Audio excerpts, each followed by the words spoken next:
Nick, congratulations. I suppose for you, this is something that initially you probably weren't expecting coming to the club, were you? No, not really, mate.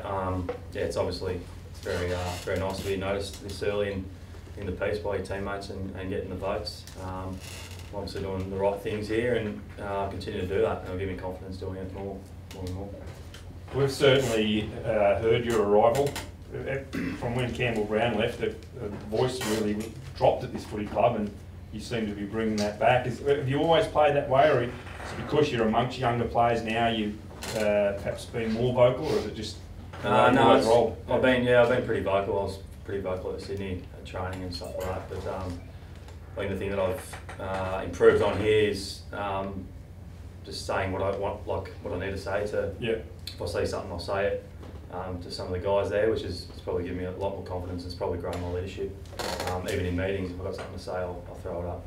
Have you noticed that there are a list that are thirsty to learn, are they coming to you for your experiences and opinions? Yeah, definitely, mate. They are a group that want to learn and want to improve and get better.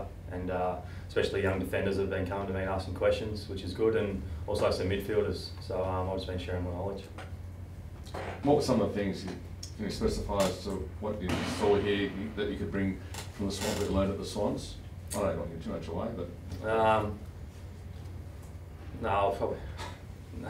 I mean, I've just been. I guess at the Sydney, I was brought straight into a culture where there was things that weren't accepted and things that were accepted. So I guess I've learnt that, and it's just gone with me through my career. So I came here and I saw some stuff that I didn't think was acceptable, and I'm sure. And Rocket's also seen some stuff as well. So and the group's improving, and they are, and we're heading in the right direction. Is that a result a lot around communication?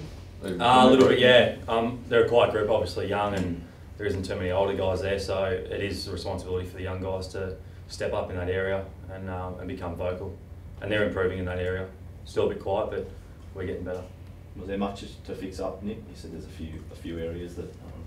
No, not really, mate. I mean, it's just small things that I just saw that I thought could get better around here, and the boys have really grasped it and are improving. So. But they're the small things that take the club obviously to get that extra step into. Yeah, exactly. Yeah, absolutely. And how do you believe that they're placed at this stage? Yeah, I think we're like I said, I've been saying we are improving and heading in the right direction. We've still got another month till NAB starts, so we'll keep doing the game simulation that we've been doing the last couple of weeks, and hopefully get it all by then. From a leadership perspective, how have you found the young leaders, Lynch and Prestia, Swallow? Yeah, very impressive. Obviously last year they had to step it up last year because of Gaza, and they would have learned a lot. They would have learned a lot from that, and they've certainly impressed me. Especially Lynchy and Dave Swallow, they've both been very impressive. Do you come with that mindset of wanting leadership, though, Nick? I remember your first day you came here and you came back a few weeks early just to, I guess, make your presence felt on day one. Was that a mindset straight away? Not really, mate. Like I didn't aspire to get into the leadership group. It was just coming back early, I guess, was for me to get to know the young guys in the group. I didn't know anyone up here, so I think me missing out on like a block of training when I would have been a lot behind. So that's why I started early, and obviously it's helped me get to where I am now. And how did last weekend go compared to previous camps? Still as tough as ever, or? Yeah, mate, I don't get any easier after 13 years. Especially when all the young boys are around you. But it was good. It was a good camp that we young boys learned a lot about leadership and trying to voice their opinion and mould our footy club and what we want to stand by.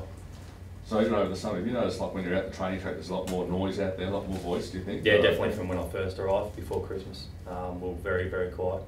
And it's definitely improving.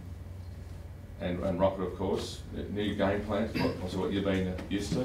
Yeah, it's definitely what I'm used to. So I've just been trying to coach the younger guys on positioning and just trying to get their positioning right, offence and defence. So we know how important the game is, and you have to run both ways now. So it's definitely something the young guys are learning and getting better at.